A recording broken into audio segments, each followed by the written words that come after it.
Sejam todos muito bem-vindos a mais um episódio do podcast Opinião Segura, uma iniciativa do canal Última Ratio, que só no Instagram já conta hoje com mais de 100 mil seguidores. E hoje não poderia ser diferente, convidamos um convidado de peso para esse nosso episódio. E eu aqui, comandante, coronel, ministro, eu tenho até dúvida como eu chamo o senhor.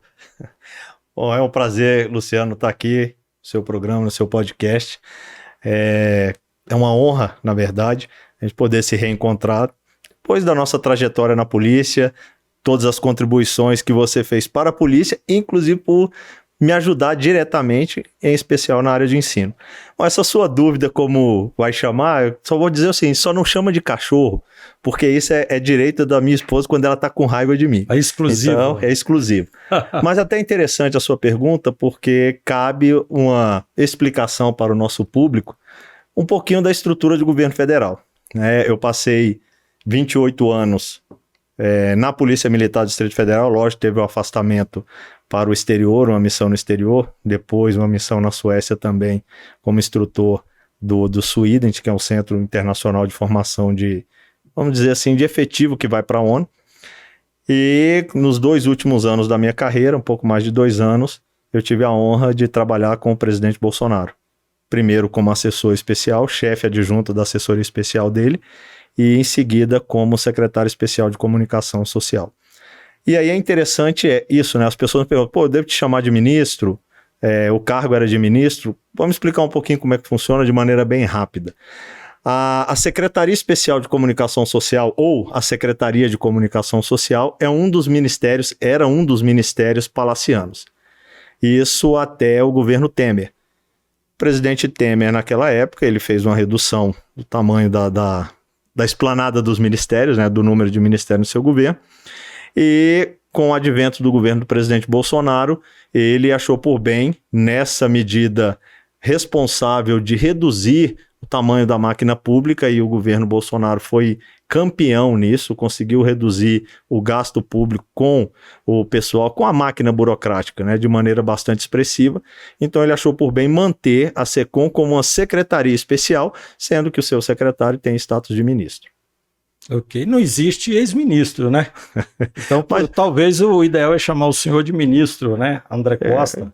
Mas só me perdoe, né? No decorrer da entrevista, a gente é acostumado a chamar coronel, né? Sem problema. Mas faz parte, né? Claro. Lembrando que o podcast Opinião Segura é uma iniciativa, como eu disse, do canal Última Ratio e recebe o apoio da editora Última Ratio, do Clube dos Oficiais da PMDF, da Caixa de Benefícios também da PMDF, da Stun Tático Equipamentos de Proteção Pessoal e também da B2 Move. Lembrando ainda que temos o apoio da Ramos Educacional. Eu já peço para que aqueles que estão nos acompanhando, que clique aqui em qualquer lugar aqui do vídeo, que vai ter acesso a uma inscrição gratuita para que você possa receber conteúdo de qualidade a respeito da atividade policial, as jurisprudências afetas à área e outras informações muito interessantes para o nosso público policial.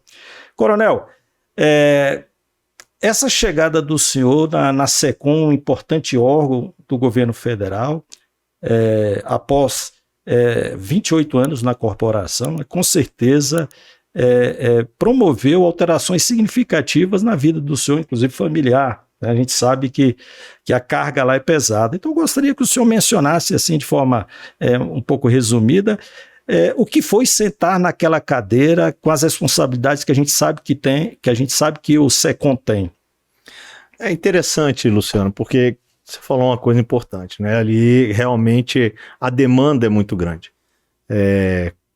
A gente sabe das peculiaridades, a forma de agir dos segmentos de comunicação privados, vamos dizer, as grandes empresas de comunicação, as próprias chefes de redação, o tipo de relacionamento que eles já nutriam pelo presidente Bolsonaro já desde antes da sua eleição.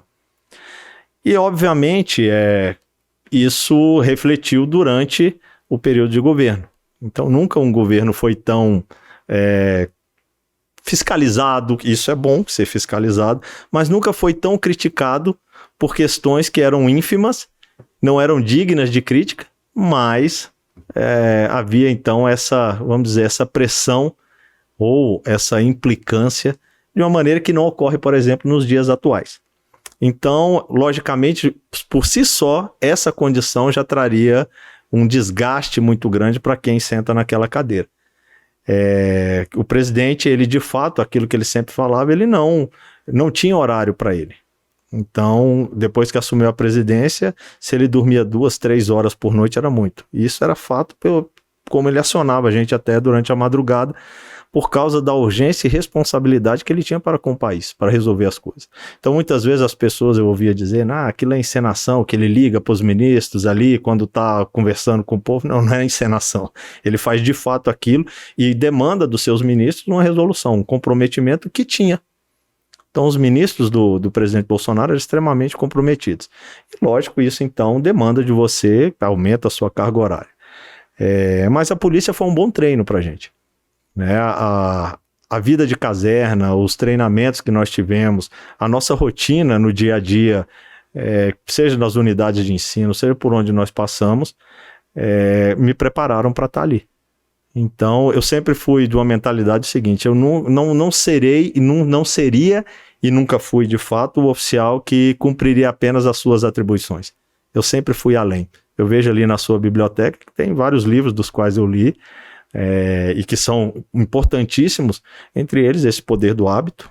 Isso eu nutri muito durante a minha carreira. É importante saber que eu estou trilhando um bom caminho. Está trilhando, tá? E as leis do triunfo do próprio Napoleão Hill, ele também traz coisas importantes. Inclusive, uma das leis é isso: nunca faça somente aquilo que é esperado, vá além. E eu buscava ir além. Que eu deixei em casa, que eu gostaria até trazer para provocar o senhor, positivamente, obviamente, né? Fazer uma brincadeira com o senhor, mas resolvi deixar em casa. Né? Fala qual livro que é esse. Não posso Deixa, falar. então tá bom. Vamos evitar então, assim, é de um jurista muito conhecido. Então, nós fomos para a SECOM com um intuito mesmo. Eu recebi como missão. O presidente, ele já passava ali, sofria várias críticas com relação à comunicação do governo.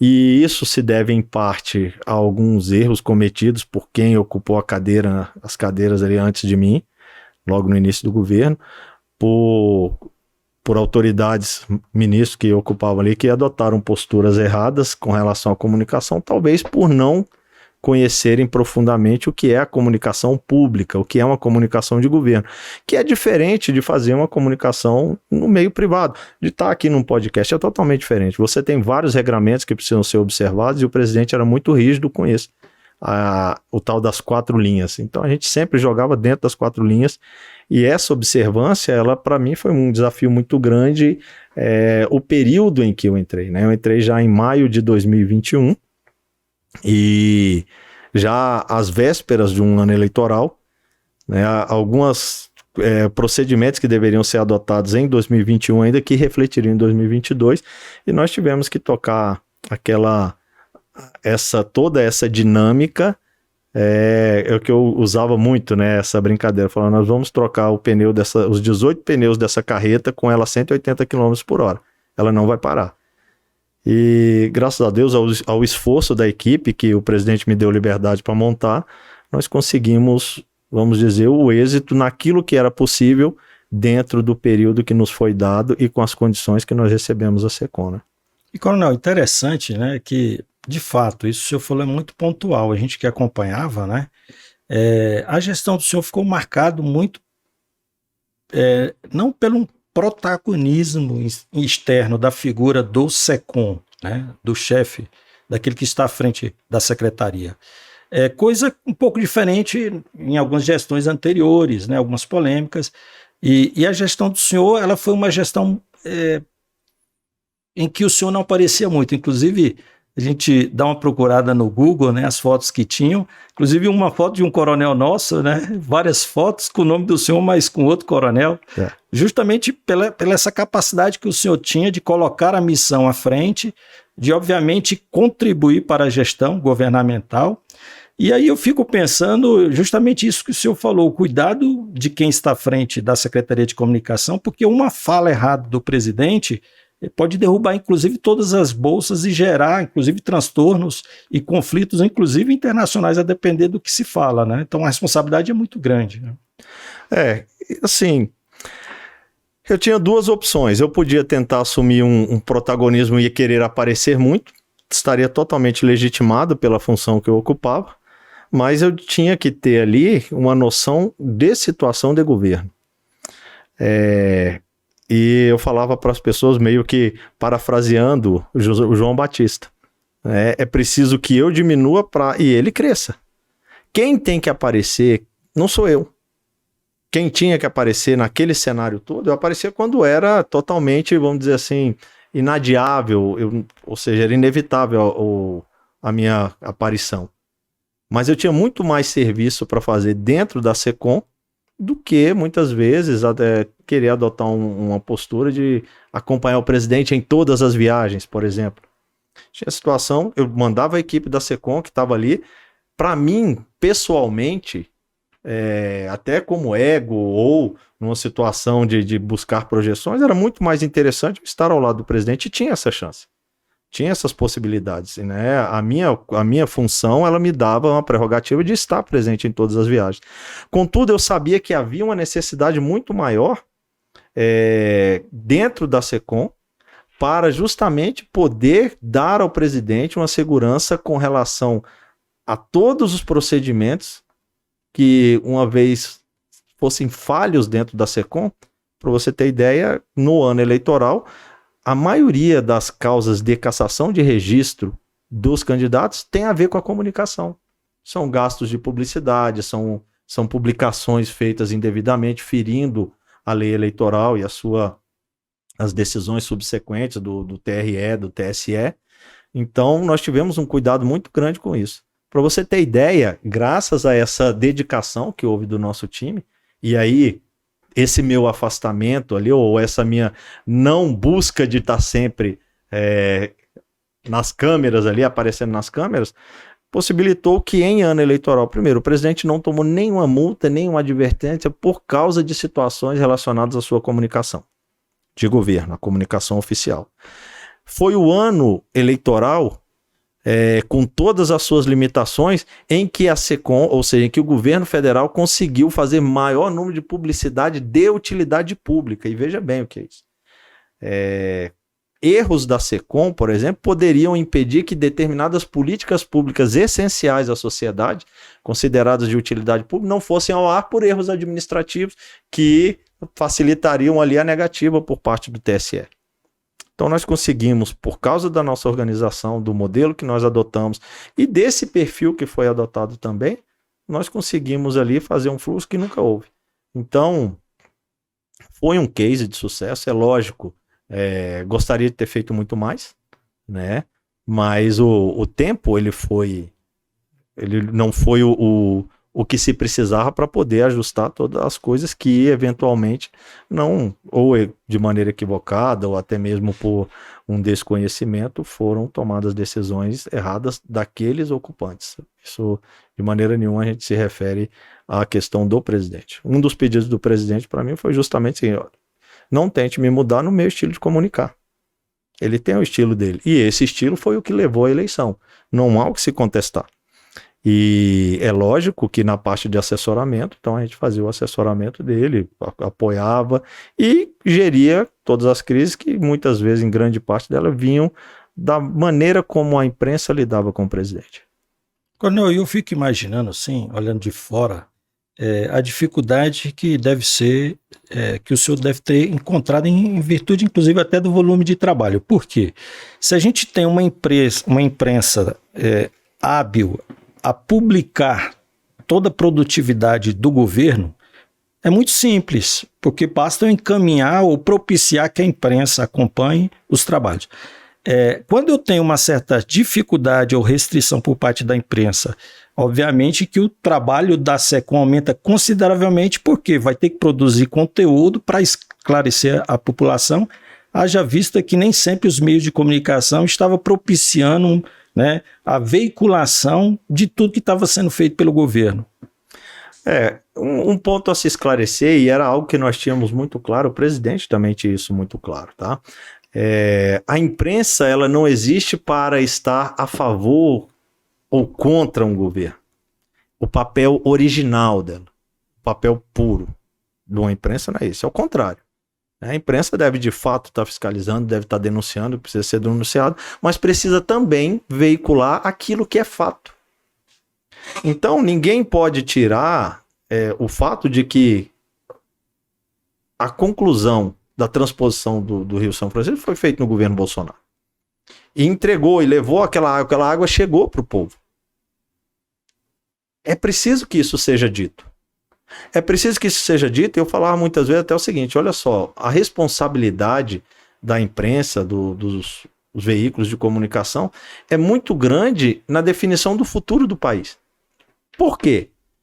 Um povo é movido pela esperança.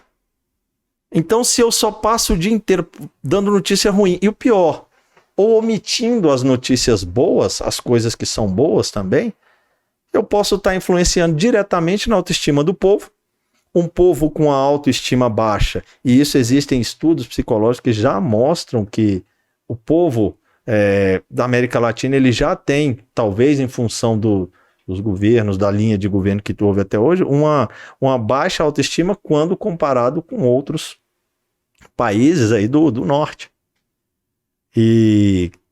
Ou será que isso também não tem a ver com a forma como a gente aborda as coisas? Será que não tem a ver com enxergar o copo meio cheio em vez de enxergar meio vazio? Então, em nenhum momento havia ali, e o trabalho da SECOM, ela ocorreria normalmente, independente da postura que foi adotada, mas há que se ver o seguinte, vários fatos que eram positivos não eram veiculados. Isso não é uma questão de governo A ou governo B. Os governos passam. A nação, ela fica. Agora, como ela vai ficar e definição dos destinos ou contribuição para os destinos da nação, está na mão de todo mundo. Está na mão da gente como policial, está na mão de um agente de governo, está na mão do trabalhador, da pessoa que está construindo ali o asfalto, da pessoa que está trabalhando no escritório de advocacia, está no judiciário, está com o parlamentar. Todos nós somos responsáveis por ajudar a pavimentar o futuro da nação. Então, a forma como ela fica, ela pode ficar para trás e presa às pedras da melancolia, ou ela pode ser impulsionada para um futuro muito mais promissor. Isso conta. Então, eu sempre conversava muito com relação a isso, chamava a atenção, olha a sua responsabilidade também com relação a isso. Independente de governo A ou B, o papel da imprensa deve ser sempre comunicar a verdade e principalmente de uma maneira até ideal. E eu falava sempre, olha, busquem sempre a fonte primária. Aquilo que não pode ser mudado. Né? E a fonte primária, querendo ou não, o diário oficial é uma boa fonte primária, porque é aquilo que vai estar escrito ali. Então, assim, havia alguns dissabores nesse sentido. Muito mais até de observar e falar, olha só, eu acho que essa pessoa não está enxergando o que ela está provocando no país. Mas, de repente, esse era o interesse, né? Então, paciência. Independente disso, eu tenho algumas convicções na vida. Muitas vezes o obstáculo é o caminho, porque vai fazer a gente mais forte. Vai fazer com que você pense em modelos alternativos. O que nós fizemos na SECOM foi pensar vários modelos alternativos e conseguimos, inclusive, tirar do papel ou desenterrar, vamos chamar assim, várias legislações que estavam presas lá no passado. Fizemos as adequações necessárias, consertamos muita coisa que vão ser de proveito aí para outros governos, mas a finalidade era sempre o futuro da nação. E a gente tem certeza que contribuiu para destravar e beneficiar. A ferramenta está prontinha. É como uma arma. A arma ela está ali, ela sozinha ela não vai fazer nada. Ela na mão de uma pessoa de bem pode salvar vidas. Na mão de uma pessoa do mal ela pode tirar vidas. Então, nós deixamos ferramentas prontas para serem usadas com a finalidade de serem usadas para o bem da nação. Agora, dependendo de quem estiver utilizando essa ferramenta hoje, ele pode usar também para o mal da nação. Cabe ao povo saber discernir o que vai acontecer de agora para frente.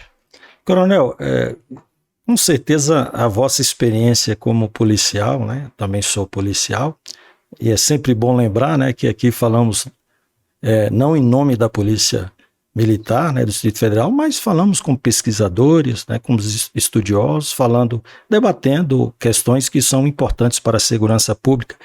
E estamos muito acostumados, né, com essa visão ácida da imprensa em relação à atividade policial, né, Coronel? A polícia trabalha muito em todos os rincões do Brasil, 24 horas, todos os dias da semana. Sempre digo aqui que é o primeiro braço do Estado a entrar em contato com tudo aquilo que acontece na nossa sociedade, e nem sempre esse trabalho árduo que é feito cotidianamente pela polícia é levado para a população. Às vezes uma ocorrência que o policial atende é distorcida, inclusive hoje, né, cada um tem uma câmera, um celular e filma um trecho específico da ocorrência, e a imprensa vem em cima das instituições policiais. Então, nós policiais somos muito acostumados nessa relação com a imprensa, no sentido, obviamente que há exceções, excelentes profissionais, alguns meios de comunicações que têm uma ética mais consistente a esse respeito, de levar a verdade e ouvir os dois lados. Inclusive já tivemos aqui a oportunidade, né, de conversar numa entrevista que nós fizemos, acho que com o Coronel Fraga, a recente reforma, né, da lei de abuso de autoridade, inclusive impede que o policial apresente o preso para a imprensa, é proibido, né, ações como essa. Mas quando temos um policial, um agente de segurança pública envolvido numa ocorrência, a primeira coisa que aparece é o rosto, a foto às vezes fardado, a identidade, né, do policial. Então eu creio que essa experiência que o senhor teve ao longo da carreira em relação aos cuidados que nós como instituição policial temos em relação à imagem que chega para a população da instituição, o trabalho que a gente faz cotidianamente através dos nossos centros de comunicação social, e também as inúmeras atividades sociais que desempenhamos, a produtividade policial e que infelizmente não chega para a população. Eu vou quebrar essa sua pergunta aí em algumas partes, né? Primeiramente é dizer que você está coberto de razão, talvez por força do hábito, nós, o cidadão brasileiro, e também a imprensa, muitas vezes nós, como eu falei agora, a imprensa. Quem é a imprensa? Não existe, existem pessoas que trabalham nos órgãos de imprensa. Como há policiais, assim como há polícia e há policiais que trabalham na segurança pública dentro de uma instituição chamada polícia, seja civil, seja federal, seja militar. Exato. Então, isso é muito importante. Eu creio até que a maioria dos profissionais de imprensa, a maioria absoluta dos profissionais de segurança pública são pessoas que abraçaram isso como uma vocação e querem fazer o certo. Muitas vezes, e a nossa vida é um processo de aprendizado, a primeira, como se diz, a primeira receita para o fracasso é você achar que já sabe tudo e achar que não vai aprender mais nada, já aprendeu tudo que tinha que aprender. Essa é a chave do fracasso. Então, tanto na profissão policial quanto na profissão de um jornalista, um operador da imprensa, todos nós estamos para aprender. E é preciso ter essa humildade, saber que no processo de aprendizagem você erra. Aliás, você aprende muito mais com os erros. Que bom e que maravilha quando você pode aprender com os erros dos outros. Porque aí você conseguiu evitar de passar por uma situação ruim para ter aquele aprendizado. E aí até é interessante eu contar algo que aconteceu na SECOM. Um dos meus primeiros atos foi reunir todos os jornalistas que trabalhavam ali no comitê de imprensa. E quis conhecer cada um, fiz uma roda ali com eles, quis conhecer um pouco de cada um, os jornalistas, pessoas jovens, profissionais jovens, tinha gente de mais idade, mais experiente. E uma das coisas que eu falei para o pessoal como um todo, de uma maneira bem aberta, olhando nos olhos de cada um, foi o seguinte: olha só, não adianta me pedir furo de reportagem. Não adianta me pedir um furo aqui, porque eu estaria sendo injusto ao beneficiar um. Todos aqui estão concorrendo na mesma carreira. Perfeito. Todos estão na mesma carreira. Ao beneficiar um, eu prejudico todos os outros. Então, o que um tiver, todos terão. E o que um não puder passar para todos, eu não vou passar para nenhum. Isso é uma postura que eu acho que é conduta de justiça. Cada um vai por si. Falava pela SECOM. conseguiam com um outro ali, conseguiam com outras pessoas dentro da SECOM. Isso era uma regra e foi seguida até o fim. Porque eu vejo que é questão de justiça. Com relação aos erros e talvez o fato de noticiar, de novo, a imprensa tem que noticiar aquilo que é erro. Aquilo que é uma falha, isso até ajuda a instituição a crescer. Agora é preciso sempre ouvir o outro lado. Por que que ao criminoso é dado o benefício da dúvida de ser chamado o estudante, o suspeito, quando você está vendo na imagem a pessoa estuprando uma vítima ali, ou com fuzil, roubando, um guarda-chuva, fuzil, e é chamado de suspeito? E quando vai se referir ao policial, ao agente da segurança pública, já o condena sem ter havido nem o questionamento inicial. Então, essa postura, ela de fato ela é complicada. E isso talvez torna esse relacionamento imprensa, instituições policiais um tanto quanto ácido. Agora você me perguntou com relação poxa, aquelas coisas boas que a polícia faz não são publicizadas. E aí entra uma questão interessante.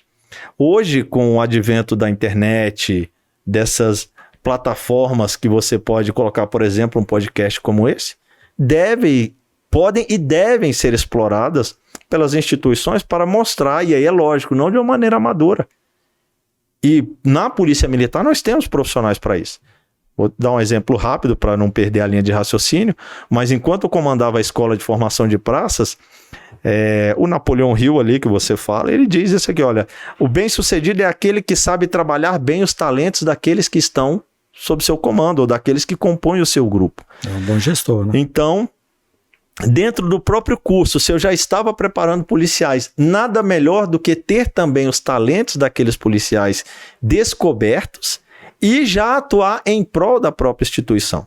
Então, eu lembro que um dos cursos de formação de praça que eu participei, depois isso ficou regra quando fui comandar a academia também para o CFO, eu tinha o próprio núcleo de comunicação social dos alunos. Excelente. E dali eu tinha o que era especialista em filmagem, fotografia, em roteirista, tudo. Então, eles mesmos produziam o material de informação do curso. E dali saíram produções espetaculares. A cobertura das operações que eles já faziam ainda como alunos, já estagiando, foram sensacionais. Estou indo postagem no Instagram. Isso, também, né? então, ou seja, isso deu um up muito grande ali na questão de tornar conhecida a carreira. Então, veja bem, os próprios alunos, eles faziam ali os testimonials, né? Ou seja, os testemunhais deles, do dia a dia de um cadete, e isso incentivava o cadete de um aluno do CFP, incentivava outros a irem para essa carreira. Exatamente. Mas aproveitando já os talentos dele. Para você ter ideia, logo depois da formação, essa equipe, esse núcleo que foi o primeiro utilizado por nós, já foi compor o CCS e tem muitos deles que estão lá até hoje, o CCS da polícia. Então, há possibilidade de que nós produzamos o nosso conteúdo. E não dependamos, porque a imprensa vai fazer o trabalho dela. Existe ali uma pauta extensa, eles vão ter que escolher ali na sua linha editorial o que vai entrar, e muito mais vai ficar de fora. Você pode ter certeza que o que entra dentro de um espaço de jornal ali é o mínimo do que aconteceu. E aí, logicamente, infelizmente, em alguns locais, existe um viés. E aí, de acordo com esse viés, são colocadas as matérias que talvez ali vão prejudicar o sentimento da população com relação à gestão da segurança pública. Agora, é dever das instituições de segurança, seja ela Polícia Civil, Militar, os outros órgãos que atuam na segurança aqui, o próprio Corpo de Bombeiros, também utilizarem essas potências que são as redes sociais, que são de uma maneira muito tranquila, muito profissional, para divulgar o seu trabalho. E detalhe, tá? Isso supriria, inclusive, a necessidade das redações, porque nós teríamos as imagens, a captação é nossa. E o contato direto, entregando... Então, assim, e muitas vezes a gente sentia ali um desejo, né, uma ânsia de que o veículo tal podia mostrar as nossas atividades. Mostra você. Trabalhe o seu canal, porque, olha, deixa eu te falar uma coisa. Se segurança pública não chamasse atenção, ou se aquilo que é relacionado à segurança pública não chamasse a atenção da população, alguns programas que exibem isso, que mostram isso aí, não teriam a audiência que tem e já teriam desistido dessa pauta. Exato. E você vê que não é assim. Então, eu vejo que há um campo muito grande a ser explorado, precisa ser explorado. Isso vai mexer com a autoestima do policial militar.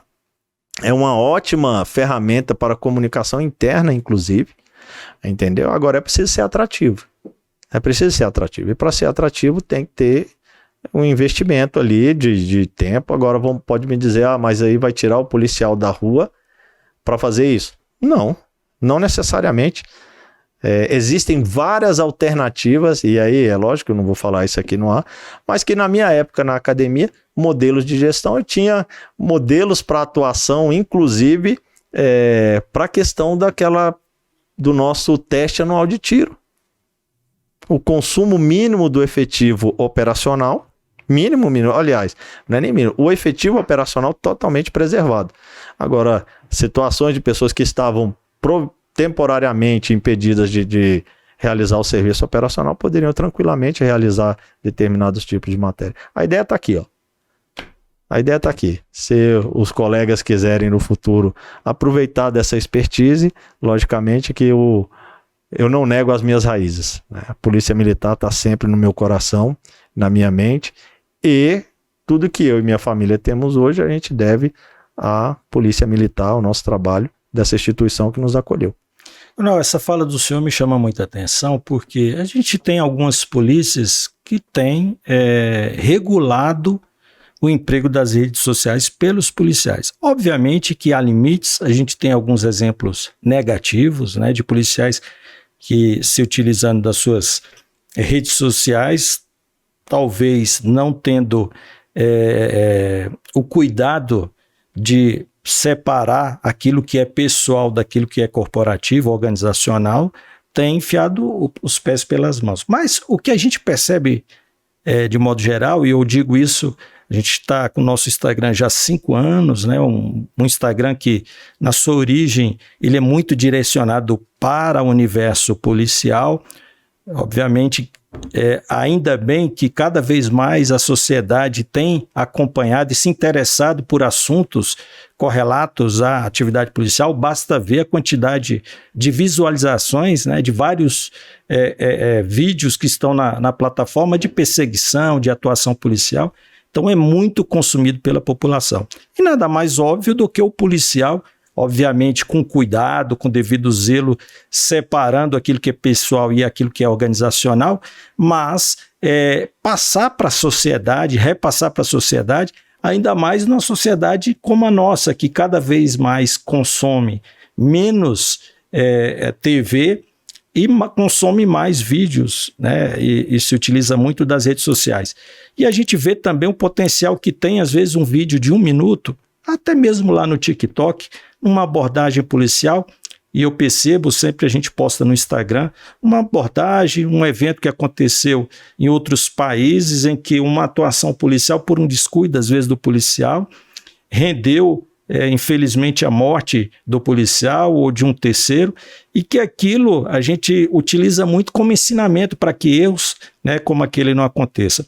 A gente tem aqui no DF, o senhor citou aí, talvez até tenha sido do curso de formação do soldado do senhor, um policial, foi inclusive aluno meu no CFO, foi do CCS, né, Carlos Cunha, que tem mais de 350 mil seguidores no Instagram. E vários outros policiais que têm uma audiência muito elevada. E, obviamente, se a polícia souber se aproveitar desses canais, obviamente regulando, mas de maneira que não impossibilite, né, esses policiais de levar informação para a sociedade, mas ele pode ter aí um grande canal de comunicação para levar informação, dar a conhecer a sociedade da sua produtividade e, obviamente, também esclarecer, né, a população a respeito de uma abordagem, os cuidados que deve ter no momento de uma abordagem e outras questões, né, importantes. Assim, esse é um assunto espinhoso, Luciano, porque existem várias nuances aí que precisam ser observadas. Há que se ter o cuidado, por exemplo, para que o policial, no desempenho da sua atividade durante o serviço, eles não esteja muito mais direcionado a exibir aquela atuação. Exato. E expor o outro lado, às vezes não é um criminoso, é um cidadão de Ou bem. até se descuidando da sua própria segurança. Se descuida da própria segurança. Então é muito espinhoso, assim, eu acho que não... a regulamentação dessa matéria, se você vê, se fosse fácil, não haveria aqui no Brasil, 27 unidades daí da federação, não haveria tanta diferença entre um e outro ali.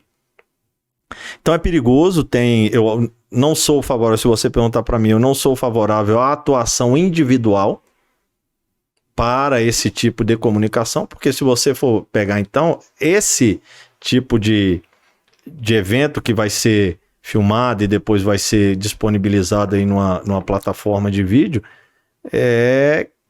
ele é uma comunicação pública, porque aquela pessoa que filmou, ela estava no desempenho de uma função pública e bastante gravosa ali na sua atuação. A atuação policial, existe em algumas situações em que ela é traumática. Então, essa visualização, essa demonstração, essa exibição, tem que ter ali, eu creio que tem que haver um filtro institucional nessa medida, para que se evite que daqui a pouco, imagina se daqui a pouco todos os policiais, eu tenho uma guarnição, todos os 4 integrantes da guarnição resolvessem fazer ali a sua participação, virasse eu sou o protagonista, enquanto que o protagonista... Não tem como, é lógico que eu estou exagerando no meu exemplo aqui. Mas é preciso ter muito cuidado com isso, porque uma coisa é como a gente vê os erros, igual você falou, mas que são captados por câmeras veiculares, por câmeras que estão no policial. Então aquilo não está colocando em risco a atuação, a segurança do policial e nem de quem está sendo abordado, né? De quem está naquela operação. Então, embora um grande defensor da comunicação e de que acha que deve ser divulgado, mas ela tem que ter uma observância de todos esses cuidados. Então é espinhoso, necessita, logicamente, de que parâmetros sejam estabelecidos para que a gente não corra o risco de que muitas vezes o interesse particular ele se sobreponha ao interesse público que está na atividade policial. Excelente, coronel. Com relação à vossa gestão lá na SECOM, talvez a última pergunta que eu faça aqui em relação à SECOM, até porque eu gostaria de trabalhar outros assuntos com o senhor. Se o senhor pudesse elencar quais foram os maiores desafios, ou talvez o maior desafio que o senhor teve à frente da SECOM, qual seria esse desafio? Esse grande obstáculo que o senhor teve dificuldade de transpor? Você não acha que, devido ali à natureza da atividade, foi conseguir a unidade da equipe que trabalhava, já estava lá, no sentido de conscientizá-los de que e até melhorar aqui a expressão, não é conscientizá-los, mas de imbuí-los de um objetivo comum de levar aos mais distantes rincões do Brasil a informação de governo daquilo que é disponibilizado de política pública para cada um dos brasileiros pelo governo que estava no exercício do seu mandato. Essa era uma dificuldade porque o cachimbo entorta a boca, não é isso? O hábito ali do cachimbo. Então, talvez muita gente já tinha muito tempo de casa e a abordagem que foi feita, ela foi totalmente inovadora nesse sentido. E, logicamente, que havia um desafio de recobrança de credibilidade entre as partes envolvidas na comunicação. Então, a postura que nós adotamos foi uma postura de diálogo com todos os segmentos. E, é lógico, o diálogo, ele para existir, ambos devem falar, mas ambos devem ouvir e meditar de mão dupla, né, coronel? Ambos, ou quem sejam as partes envolvidas, né? Precisam estar dispostas a rever conceitos e verificar, né? No mínimo, analisar, reavaliar a sua postura. Então, agora, via de regra, todo dia ali era um desafio. Eu, acompanhado tive a honra e foi um presente poder escolher o meu 02 na SECOM, né? O presidente deu essa autonomia e eu pude levar também o Coronel Vilela, e nós fizemos o curso de Direito juntos na Católica. ele era o meu braço direito ali, então a gente conseguia muito carregar o fardo junto, e nós íamos para o trabalho fazendo nossas orações e pedindo que Deus nos iluminasse ali.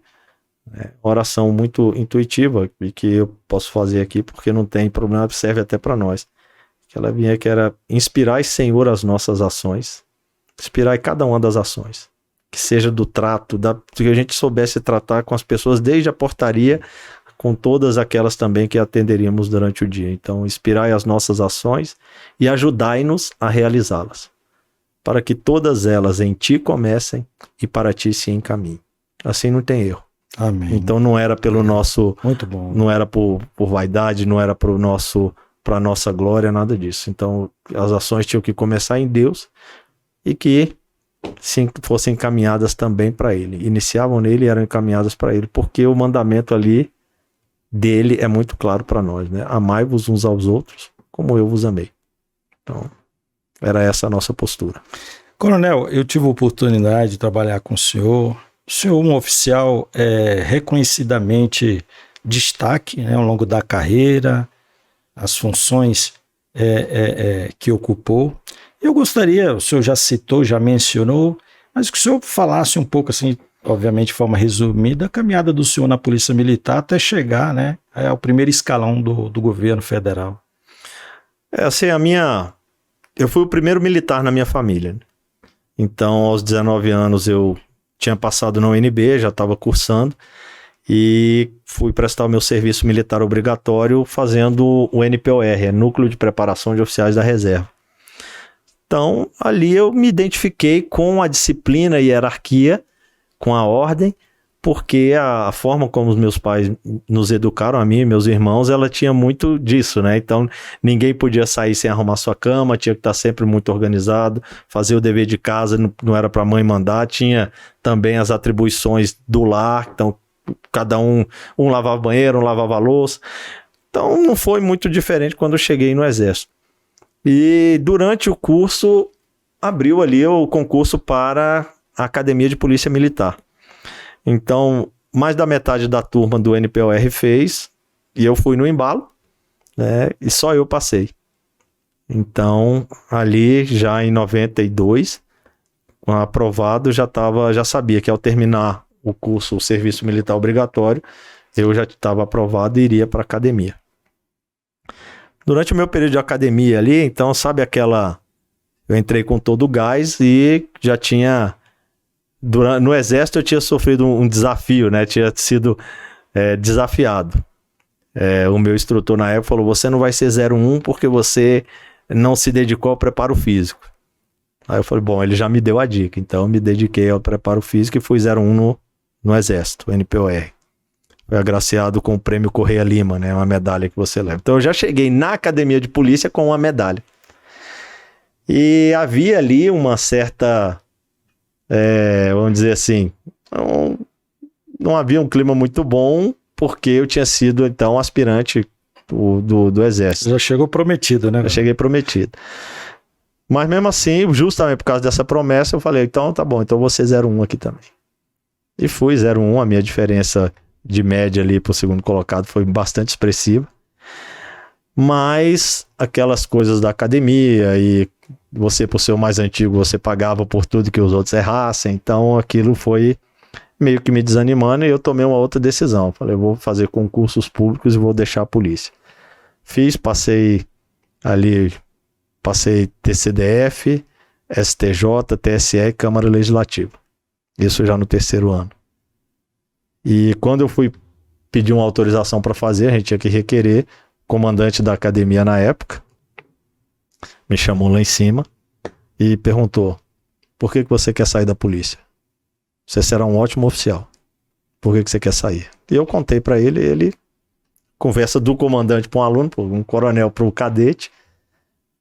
Ele falou: tá, eu vou assinar o seu requerimento, mas pensa bem no que você vai fazer. Resumindo a história, tomei posse em todos esses concursos que eu passei, mas não tive, aquela época o exercício era mais prolongado, você podia adiar por mais tempo. Não tive coragem de entrar em exercício. Eu já tinha me apaixonado pela carreira policial.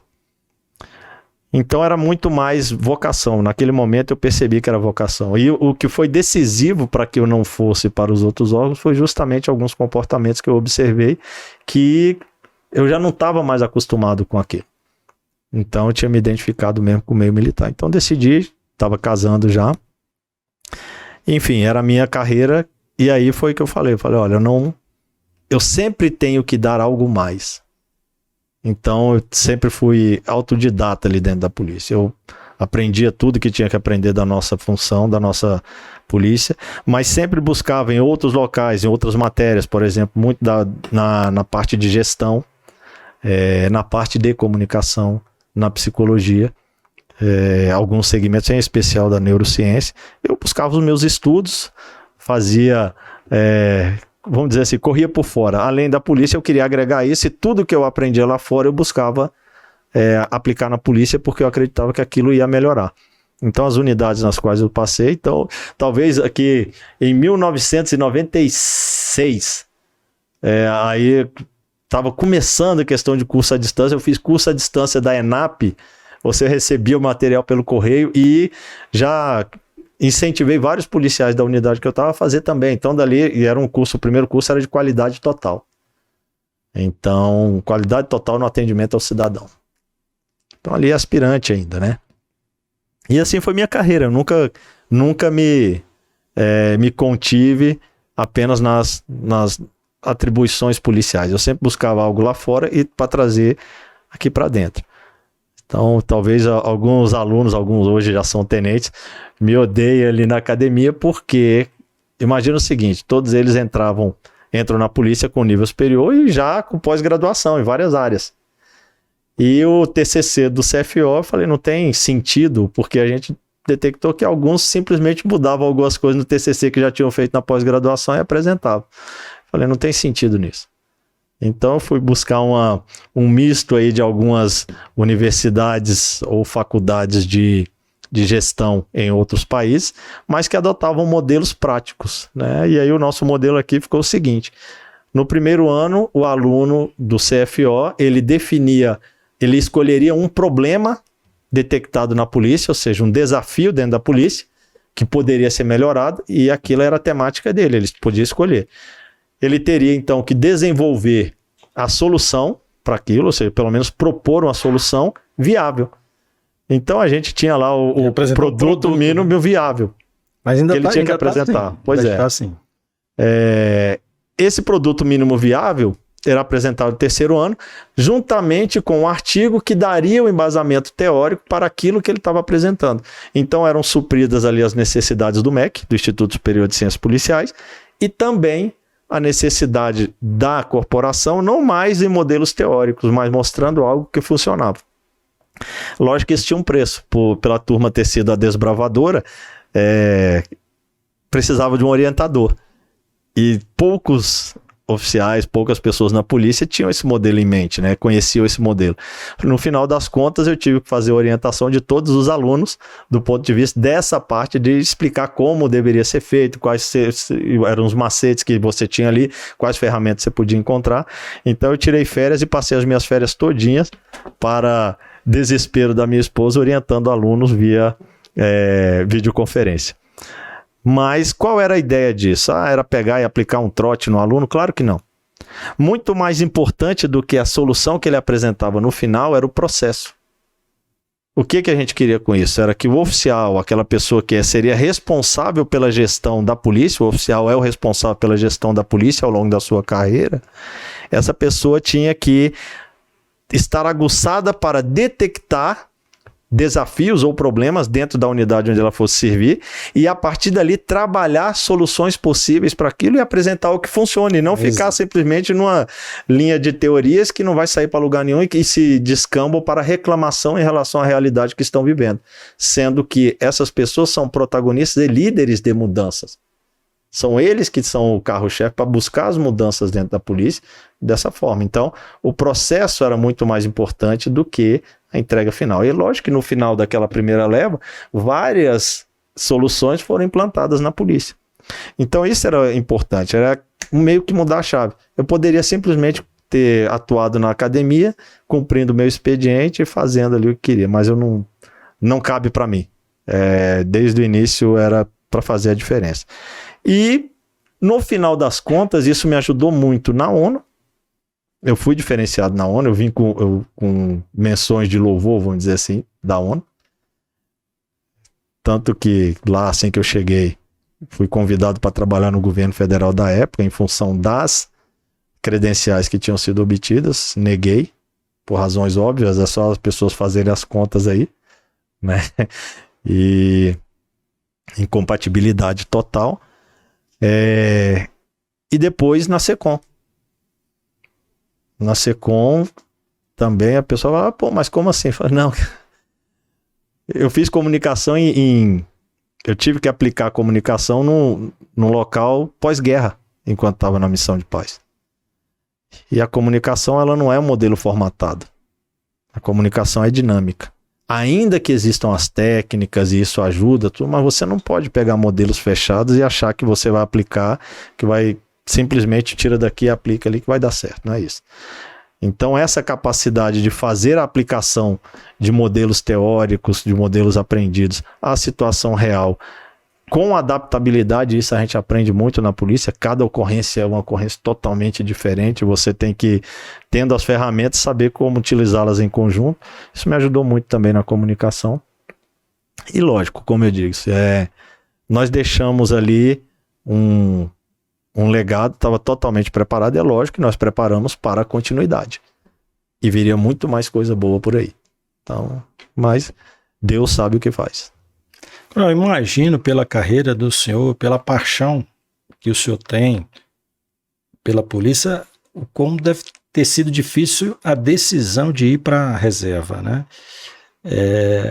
Eu gostaria que o senhor falasse um pouco o que motivou a ida do senhor para a reserva, e também os projetos futuros que o senhor tem, aquilo que o senhor tem trabalhado, né, ultimamente. Eu até diria o seguinte, Luciano, para que a coisa fique bem clara, né? O amor é muito mais a missão que a polícia militar tem.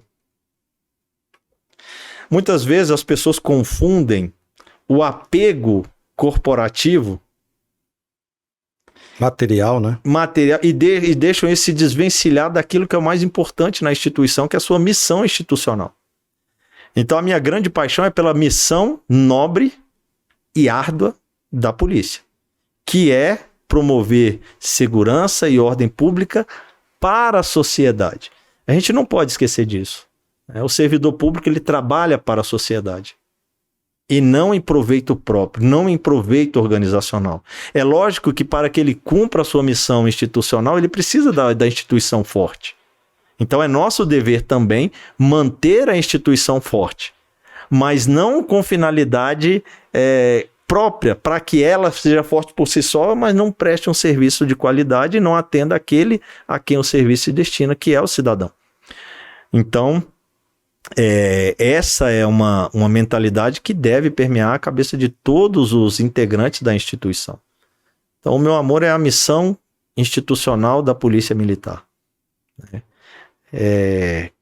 E justamente por ter esse amor institucional, e foi o que me levou também para a SECOM. O meu período na SECOM, ele teve custos muito altos para minha família, para minha esposa, para meus filhos, para mim mesmo, para o Vilela, que eu levei comigo. Ele partilhou de todas as coisas, tanto que nós dois saímos doentes, mas em função do comprometimento que tinha ali, isso te leva a um grau de estresse elevado e depois seu corpo paga. Eu imagino. Então, esse custo muito alto, ele só tem sentido em algo muito maior, que ou seja, algo, assim, tem que haver uma fundamentação para aquela sua dedicação, né? Que para você poder abrir mão, inclusive, da sua família, que é pensar, então, em preparar uma sociedade melhor para essa própria família também. Uma sociedade melhor que vai receber os nossos filhos, vai nos receber a mim e a minha esposa quando tivermos mais velhos. Então, esse cuidado com a missão é muito necessário. E aí chegou o período, eu completei meu tempo, como eu tinha feito o meu serviço militar obrigatório ali, ele contou, eu tinha uma vantagem em relação a muitos outros da minha turma que tinham a mesma idade ou o mesmo período, que o meu pedágio, o meu tempo de pedágio com a nova Previdência já estava pago. Então, no dia, salvo engano, 8 de dezembro, dia da Imaculada Conceição, eu completei meu tempo de serviço, né, incluindo o pedágio. Então, estava ali no final do governo, no último mês do ano, eu não quis mexer ainda com reserva nesse período. Mas, se o amor à missão institucional, eu também devo pensar na instituição. Seria bom para a polícia, eu tendo ocupado aquele cargo, voltar para a polícia naquele momento? Seria bom para aquelas pessoas, os tenentes-coronéis que estavam aguardando vaga para poder ser promovido, eu voltar e ocupar mais um tempo ali? Então, eu acho que, como São Paulo diz, eu combati o bom combate, eu completei minha carreira, guardei a fé e encerrei a minha missão.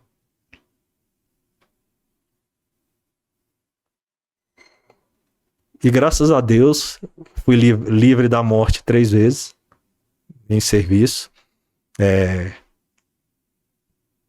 Eu acho que, embora com erros, com falhas, eu consegui. O que eu errei foi tentando acertar, mas consegui. Eu tenho plena convicção que dei o meu melhor para a polícia.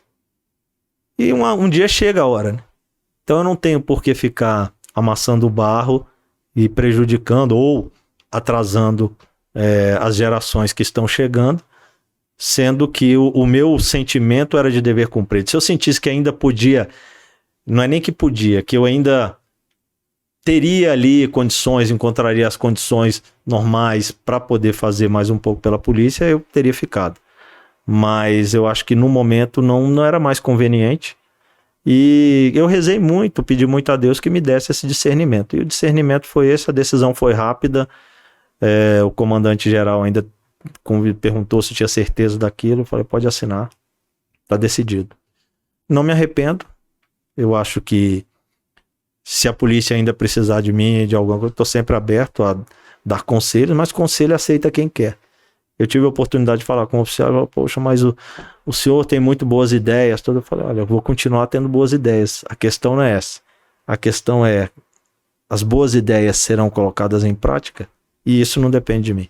Enquanto dependeu de mim, nos locais onde eu estive, eu coloquei em prática. E não só as minhas boas ideias, as ideias de todos que apresentassem boas ideias, que mostrassem que tinha a chance de funcionar, a gente colocou em prática. E isso trouxe muito avanço. Então, assim, fui tranquilo.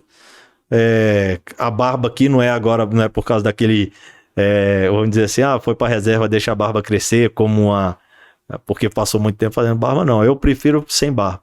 Mas é que eu estou atendendo um pedido, a sugestão dos filhos. Eu acho que eu deixei de atender tantas coisas que eles pediram ao longo da minha carreira, que eu falei, não, vou testar, vou deixar. E aí eles falaram que eu ia ficar parecendo um careca de respeito. E aí eu deixei, mas sem, vamos dizer assim, sem mágoas com a polícia, ao contrário, sempre aberto a contribuir quando quiserem, mas sabendo que o meu tempo já foi. Agora inicia-se uma nova fase na minha vida. E a gente está com ela aí. Eu acho que tem muito a contribuir, a experiência que nós tivemos na SECOM e os feedbacks que nós temos a respeito disso, a gente sabe que pode ajudar, tem como contribuir. Então, pronto. Isso aí Deus é que sabe. Coronel, já caminhando para a parte final do nosso podcast, falamos da vida profissional do senhor, da carreira na Polícia Militar, da gestão do senhor na SECOM. E eu gostaria de, até para que o público que não conhece, só conhece a vida profissional do senhor, que o senhor deixasse aqui para o nosso público quem é o André Costa. Pô, essa é a pergunta mais difícil, cara. Cara, André Costa é filho de Eurípides e Marlene, esposo da Mônica, pai do André Filho, do João Vitor e do Rafael. E se eu conseguir cumprir bem essa missão de bom filho, bom pai e bom esposo, eu vou estar satisfeito. Coronel, muito obrigado pela presença do senhor. Nosso podcast está sempre aberto para que a gente possa aqui ter um bate-papo de companheiro de farda para companheiro de farda, que a gente possa falar de amenidades, falar de projetos e, obviamente, sempre perspectivando, né, o bem da sociedade e outras questões que são caras, importantes, como o senhor bem mencionou, né, a família, os nossos valores, princípios, isso é muito importante. Então, gostaria de agradecer imensamente a vossa participação e deixar o nosso podcast sempre de portas abertas para que o senhor possa, sempre como hoje, nos dar lições sobre a vida profissional e pessoal.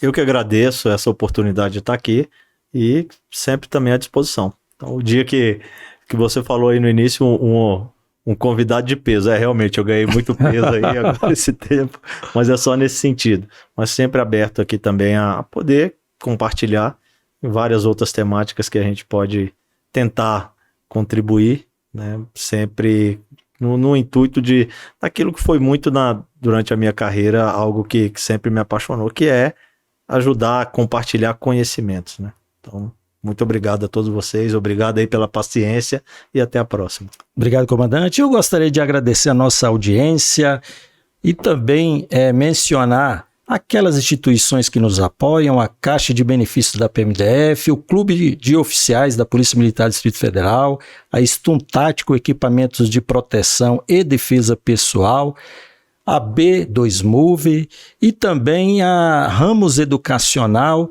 que tem fornecido material voltado à atividade policial. Inclusive peço para que você se inscreva, temos a indicação aqui do link, para que você possa receber gratuitamente material de qualidade, afeto à atividade policial, as principais jurisprudências e decisões judiciais. Afinal, a gente precisa de informação para que a gente possa desempenhar bem a nossa atividade. Então, agradeço a todos a audiência e até o nosso próximo episódio do podcast Opinião Segura. Forte abraço a todos.